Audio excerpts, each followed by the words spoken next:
So I've got the PDM60 installed. You can see that it's showing circuit 3 as being active, which is correct, and then circuits 1, 2, 4, 5, and 6 are inactive. You can see the wiring here. It's all still kind of out because I was making sure that I did everything right, so I will tidy these wires up and put the battery back in its recess and get that all buttoned up. Make sure that the bolts that hold the battery, or hold the wires to the battery terminals to the battery, are taken care of, nice and snug. If we go up here to the dash, you'll notice. So this is a bit of a pain in the rear because of this cable, but on the far left here is a voltmeter, and it's on a circuit that only is active when the when the ignition's on. We'll get to the flashing red light in a minute. On the right is an hour meter, an engine hour meter, and it's active all the time. And you can see the clock is also active all the time too. The engine hour meter and the voltmeter are Honda Marine 52 millimeter gauges. And what I was trying to do, because this is a VFR and VFRs have a notoriously weak charging system after they age, I decided, okay, I'm going to do something about monitoring the charging system, and that's what the voltmeter will do to a degree. But the flashing red light is a little LED that has a little circuit board with it, and when you are running the motorcycle, that light will flash, that light will glow a color from orange to green, and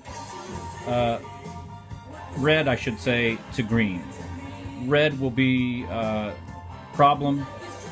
Orange will be it's not charging enough. Green is healthy battery. So I have not yet looked up why it's flashing, but it's flashing in 4, like Morse code, 4 flashes and then a pause and then 4 flashes. So I have to go look that up. But I'm not sure why it's flashing, because it's not on a circuit that is active all the time. So that's a little bit of a puzzle. But it's not a bad thing because it kind of looks like an alarm. And I don't have an alarm on the bike. Oops, I just gave everything away. So in any event, we're going to get started on tidying up the wiring. And I'll take you around to show you. In fact, I'll show you these two here. These two circuits, you can see that one's number 1. And number, I forget the number of this one, 6, I think. Yeah, it's number 6. Those two are going to be for perhaps LED driving lights and for heated hand grips. So I went ahead and connected the wires so that they're ready for a connection to whatever the accessory is that I add. They both are set for 10 amps, so that should be enough draw for a heated vest, or a heated grips I should say, and the LEDs. So kind of cool. There's a little PDM there. We chose a spot for it. I haven't got it bolted down either, but it's about ready. So we're looking good. I'm going to take you around to the front of this rat's nest of wires. So these, you can see these connectors are marked and labeled. See if I can get the camera to focus on them. There we go. I have added a number of circuits because of the PDM60. PDM stands for Power Distribution Module.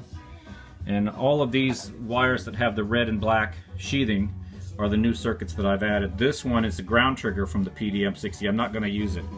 I tried to use it for the horn and couldn't figure it out. And the guy at the company that makes the PDM60, Rowe Electronics, he was very nice in trying to help me, and I'm just not able to do it. So I gave up on that. Instead, I'm using a relay. So here's the relay.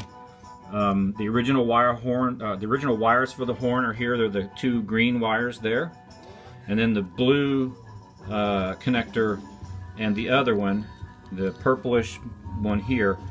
Those are the 2 that One carries power from the PDM60, which I think is this one, and then the other one goes directly to the horn, which is circuit number 5, and you can see the horn right in here. This is a Stebel Nautilus horn, and it's not really easy to see, but there's the part of the body there, and we drilled a hole through it and bolted it to the plastic of the bodywork, and it actually does stay very stable in there. There's another attachment point up here with the plastic of the bodywork, and it's not really an attachment point, it's just kind of a locator, but that seems to be sufficient. I think it'll hold it in place. Quite a mess. Got to tidy that up, and then we'll start putting the bodywork back on and see if it works.